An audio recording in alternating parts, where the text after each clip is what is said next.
थेट मुद्द्याला हात घालू। आता या दोन बातम्या बघा। पहिली बातमी आहे लोकसत्ता न छापलेली, तर दुसरी बातमी आहे बुलढाणा जिल्ह्यातली। दोन्ही बातम्या पूर्णपणे वेगळ्या आहेत, पण दोन्ही एकमेकांशी संबंधित आहेत। एकीकडे शेतकरी, मध्यमवर्गीय पेट्रोल डिझेलसाठी अशा रांगा लावतायत, जीव धोक्यात घालतायत, आणि दुसरीकडे ज्यांच्यावर न्याय निवाडा करायची जबाबदारी आहे ते जजेस मात्र स्वतःसाठी सुखसुविधा वाढवून घेत आहेत। लोकसत्ताच्या बातमीत असं म्हटलंय की मुंबई हायकोर्टाच्या सर्व जजेसना आता 20,000 युनिट वीज मोफत मिळणार आहे। प्रश्न पडायला पाहिजे का, तेही अशा काळात जिथं सामान्य माणसं पेट्रोल डिझेल विजेसाठी रांगा लावतायत। देशाचे पंतप्रधान एकीकडे सामान्य लोकांना काटकसर करायचं आवाहन करतायत, मग हेच आवाहन निर्णयात बदल करायची वेळ येते त्यावेळेस ठाम भूमिका का घेतली जात नाहीये? जजेसना खरोखरच 20,000 मोफत युनिटची गरज आहे का? आधीच 10,000 युनिट वीज मोफत दिली जात होती, ती आता थेट दुप्पट का केली आहे? मध्यमवर्गीय कुटुंबाला वर्षाला 1200 ते 1,500 युनिट या देशात लागते, मग जजेसच्या घरात दिवस रात्र दिवे का सुरू आहेत? मुंबई हायकोर्टाचे मुख्य न्यायाधीश आणि आता सुप्रीम कोर्टात जज असलेल्या दीपांकर दत्ता यांनी ही मागणी केलेली होती। त्यांची मागणी लगेचच तत्कालीन सरन्यायाधीश असलेल्या भूषण गवईंनी उचलून धरली। आधी राज्य सरकार आणि नंतर केंद्र सरकारनेही त्यावर सकारात्मक निर्णय घेतला आणि ऐन काटकसरीच्या काळात न्यायाधीश महोदयांना वर्षाला 20,000 युनिट मोफत वीज मिळण्याचा मार्ग मोकळा झाला। न्यायाधीश महोदयांचं म्हणणं आहे की त्यांना 10,000 युनिट वीज आता कमी पडते, कारण घरात फ्रीज, टीव्ही, एसी वगैरे तर सुरूच असतं, पण आता त्यांच्याकडे डिशवॉशरही आलेत, त्यामुळे 20,000 युनिट कमी पडतीये। तुम्हाला माहिती आहे 20,000 युनिट किती असतात? आपल्याकडे ऐन उन्हाळ्यात एसी वगैरे वापरले तरी सुद्धा जास्तीत जास्त 500 युनिट महिन्याला लागू शकतात। याचा अर्थ वर्षाला 6,000 युनिट ही वापराची सर्वोच्च शक्यता आहे। एवढा वापर होतही नाही, खुद्द सरकारचेच आकडे आहेत। असं असतानाही ऐन काटकसरीच्या दिवसात ही उधळपट्टी का? गावाकडे तर एका घराला महिन्याला फार फार तर 60 ते 100 युनिट इतकेच लागतात, तेही लोडशेडिंग नसेल तर। मग न्यायाधीश महोदयांना ही सवलत का? पगार मिळतो, गाड्या मिळतात, घर सरकार देतं, मग 10,000 युनिटच्या वर वीज लागत असेल तर स्वतःच्या पगारातनं बिलं का भरली जाऊ नयेत? देशसेवा करायची जबाबदारी फक्त काय सामान्य शेतकरी आणि मध्यमवर्गीयांनीच उचलली आहे का? आणि हे कमी म्हणून की काय, त्याच बातमीत आणखी एक महत्त्वाची बातमी दिली आहे।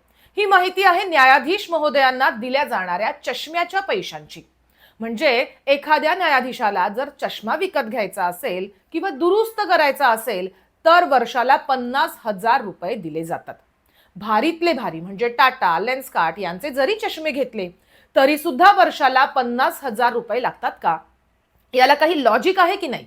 बरं, न्यायाधीश महोदय खूप वाचतात हे जरी मान्य केलं तरी सुद्धा त्यांच्या कुटुंबियांनाही तेवढेच पैसे मिळतात, हे कसं काय?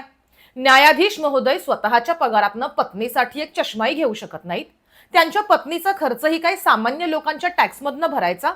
बरं, हे आतापासून सुरू आहे असं नाही। 1994 पासनं 10,000 युनिट वीज जजेसना राज्य सरकार मोफत देतं। 94 साल म्हणजे ज्या काळात मुंबई सारखे मोठी शहरं सोडली तर संपूर्ण महाराष्ट्र लोडशेडिंग झेलत होता, त्या काळापासून इतकी वीज मोफत दिली जाते। जज आहात, सरकारी नोकर आहात, मंत्री आहात, तर मग आगाऊ वापराचा स्वतःच्या पगारातनं त्याचा पैसा का भरला जात नाही? एखाद्या शेतकऱ्यानं वेळेवर वीज बिल भरणा केला नाही तर त्याचं कनेक्शन कापता, त्याचं उभं पीक करपून जातं। तोच नियम जजेस, अधिकारी, मंत्री यांना का लावत नाही? पंतप्रधान म्हणतात हे संकटाचं शतक आहे, इंधन ऊर्जा जपून वापरा। त्याची सुरुवात मंत्री महोदय, न्यायाधीश महोदय स्वतःपासून का करत नाहीत?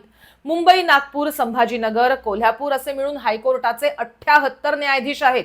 20,000 युनिट एका न्यायाधीशाला म्हणजे 78 न्यायाधीशांना मिळून किती होतात याचा गुणाकार करा, सरकारनंही करावा। एका 900 घराच्या गावाला किती वीज लागते तेही बघा, आणि या निर्णयाचा फेरविचार का केला जाऊ नये तेही न्यायाधीश महोदयांनाच विचारा। बरं, सामान्य जनतेनं याचं एवढं ओझं उचललं तरी सुद्धा न्यायपालिकेतल्या भ्रष्टाचाराची प्रकरणं काही कमी होत नाहीत। दिल्ली हायकोर्टातल्या न्यायमूर्ती यशवंत वर्मांचं नोटकांड आठवतंय? आग लागली म्हणून फायर ब्रिगेडचे लोक त्यांच्या घरी पोहोचले तर त्यांना अर्धवट जळालेली नोटांची बंडलं सापडली। तरीही न्यायाधीश महोदय हटायला तयार नव्हते. त्यांची बदली केली. सुप्रीम कोर्टानंही त्यांना सांगून बघितलं, पण साहेब काही ऐकेनात. शेवटी विरोधी पक्षानं महाभियोग चालवायची धमकी दिली, तेव्हा कुठे पद सोडलं.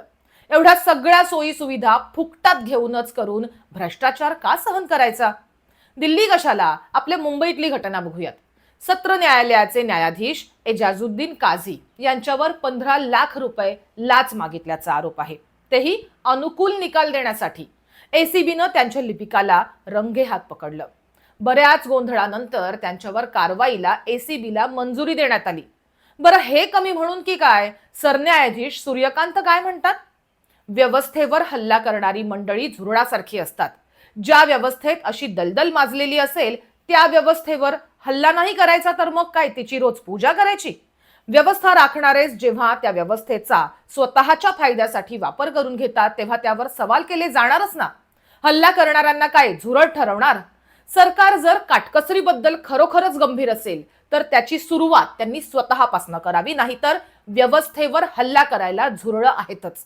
तुम्हाला काय वाटतं ते कमेंटमध्ये नक्की सांगा.